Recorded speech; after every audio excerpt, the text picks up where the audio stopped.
ሀገሪቱን ወደ ቁልቁለት እየጋለባት የሚገኘው ጸረ ሰላሙ አብይ አህመድ ከውጊያ ጥበብ ባለፈም ባለምጡቅ አእምሮ ሲል የሚያሞካሻቸው የአየር ወለድ ኮማንዶ አባላት ከፋኖ ፊት ሲቀርቡ የትንኝን ያህል ግዝፈትን አጥተው የአፈሙስ ሲሳይ ሆነው እየቀሩ ነው። ከምንጃር ሸንኮራ ወደ በረሀት ወረዳ ሬሽን ሲያንቀሳቀሱ በነበሩ የአየር ወለድ ኮማንዶ አባላት ላይ ከባድ ደፈጣ ጥቃት መፈጸሙ ተሰምቷል። በጥቃቱ 2 ተሽከርካሪ ሙሉ የአየር ወለድ ኮማንዶ አባላት ከነ ተሽከርካሪያቸው ሙሉ በሙሉ መውደማቸው ነው የታወቀው።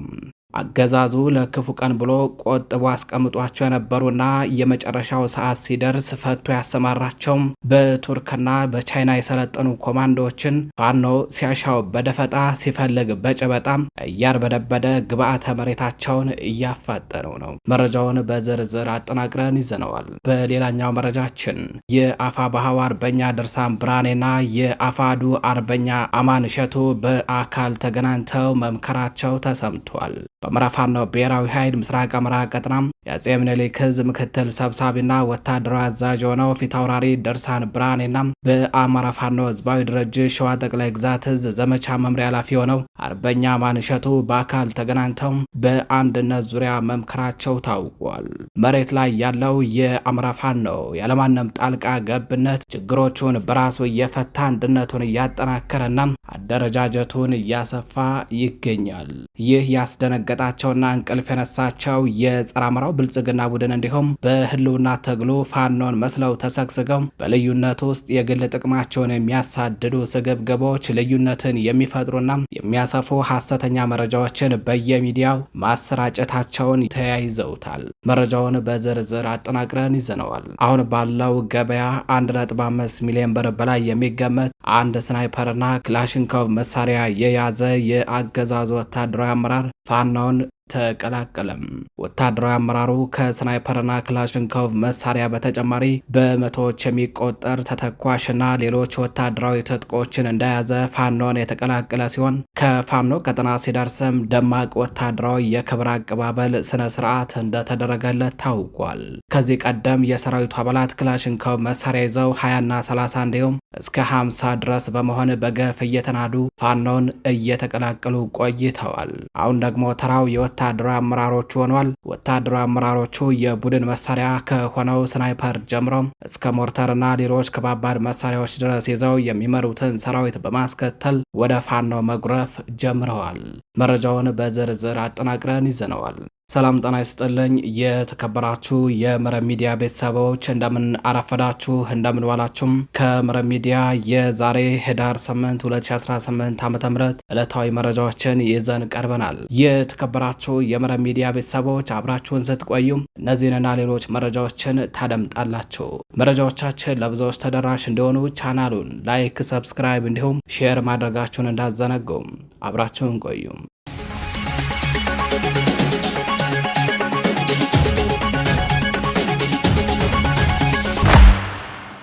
በቅድሚያም ሀገሪቱን ወደ ቁልቁለት እየጋለባት የሚገኘው ጸረ ሰላሙ አብይ አህመድ ከውጊያ ጥበብ ባለፈም ባለምጡቅ አእምሮ ሲል የሚያሞካሻቸው የአየር ወለድ ኮማንዶ አባላት ከፋኖ ፊት ሲቀርቡ የትንኝን ያህል ግዝፈትን አጥተው የአፈሙዝ ሲሳይ ሆነው እየቀሩ ነው።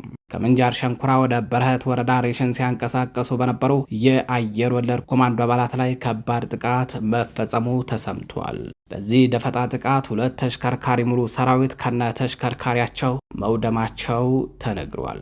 ፋኖ አገዛዙ ለክፉ ቀን ብሎ ቆጥቦ አስቀምጧቸው የነበሩና በመጨረሻም ያሰማራቸው በቱርክና በቻይና የሰለጠኑ ኮማንዶዎችን ሲያሻው በደፈጣ ሲፈልግ በጨበጣ እያርበደበደም ግብአተ መሬታቸውን እያፋጠነው ነው።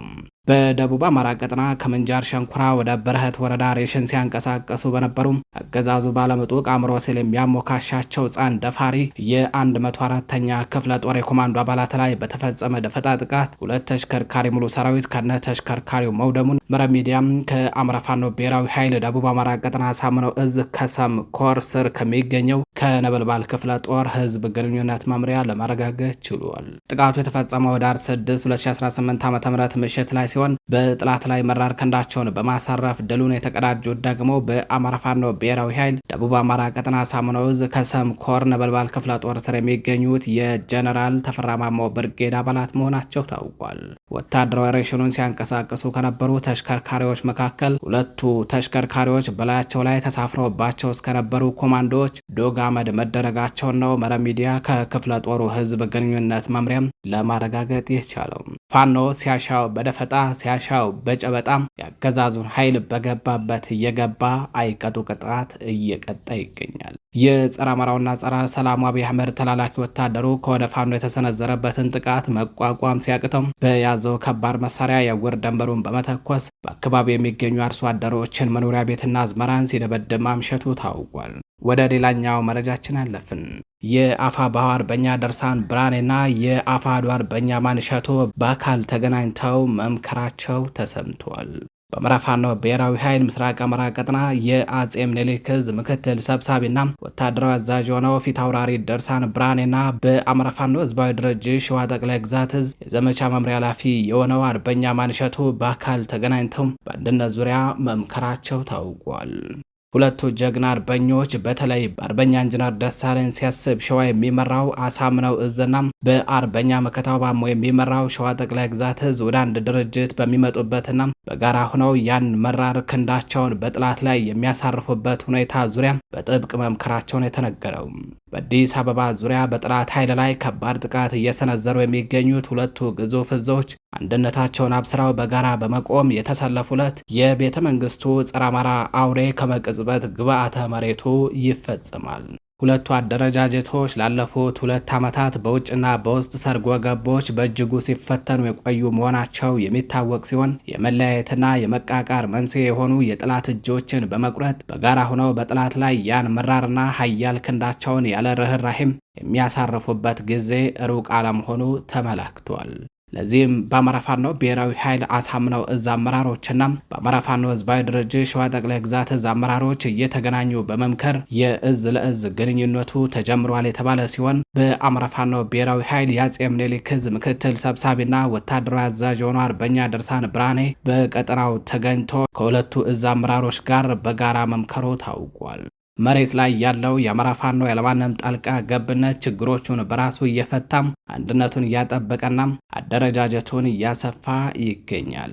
ይህ ያስደነገጣቸውና እንቅልፍ የነሳቸው የጸረ አማራው ብልጽግና ቡድን እንዲሁም በህልውና ትግሉ ፋኖ መስለው ተሰግስገው በልዩነት ውስጥ የግል ጥቅማቸውን የሚያሳድዱ ስግብግቦች ልዩነትን የሚፈጥሩና የሚያሰፉ ሐሰተኛ መረጃዎችን ከወትሮ በተለየ መልኩ በሚዲያ ማሰራጨታቸውን ይሁነኝ ብለው ተያይዘውታል። የተከበራችሁ አድማጭ ተመልካቾቻችን መረጃዎቻችን እንደቀጠሉ ናቸው። ወደ ሌላኛው መረጃችን አለፍን። አሁን ባለው ገበያ 1.5 ሚሊዮን ብር በላይ የሚገመት አንድ ስናይፐርና ክላሽ የያዘ የአገዛዙ ወታደራዊ አመራር ፋኖን ተቀላቀለም። በምስራቅ ዕዝ 602ኛ ኮር 25ኛ ክፍለ ጦር 2ኛ ሬጅመንት ስር የአንደኛ ሻምበል አመራር የሆነው ዘሪሁን ገዛኸኝ ካሳውን አንድ ስናይፐርና አንድ ክላሽንኮቭ መሳሪያ እንደያዘ ዛሬ ህዳር 8 2018 ዓ.ም ፋኖን መቀላቀሉን መረብ ሚዲያ ለማረጋገጥ ችሏል። ወታደሩ ከሻምበሉ ይዞት የወጣው አንድ ስናይፐርና ክላሽንኮቭ መሳሪያ አሁን ባለው ገበያ 1.5 ሚሊዮን ብር በላይ የሚገመት ነው የተባለ ሲሆን በምዕራብ ፋኖ ብሔራዊ ኃይል ምዕራብ አማራ ቀጠና አፄ ቴዎድሮስ ዕዝ 201ኛ ኮር ስር የሚገኘው 54ኛ ክፍለ ጦርን መቀላቀሉን መረብ ሚዲያም ከኮሩ ህዝብ ግንኙነት ክፍል ተመልክቷል። ወታደሩ ከስናይፐርና ክላሽንኮቭ መሳሪያ በተጨማሪም 250 ተተኳሽና ሌሎች ወታደራዊ ትጥቆችንም እንደያዘ ፋኖን የተቀላቀለ ሲሆን በቴዎድሮስ ዕዝ 201ኛ ኮርና በ54ኛ ክፍለ ጦር አመራሮች እና አባላት ደማቅ ወታደራዊ አቀባበል እንደተደረገለት ታውቋል።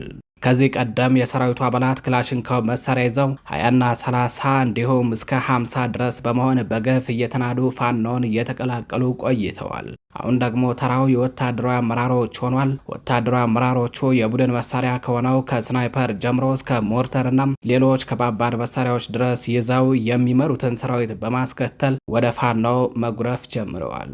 የተከበራችሁ የመረብ ሚዲያ ቤተሰቦች ለዛሬ ህዳር 8 2018 ዓ.ም የእኩለ ቀን መረጃዎቻችን እነዚህን ይመስሉ ነበር። በሌሎች የመረብ ሚዲያ ዝግጅቶች እስከምንገናኝ ቸር ቆዩ።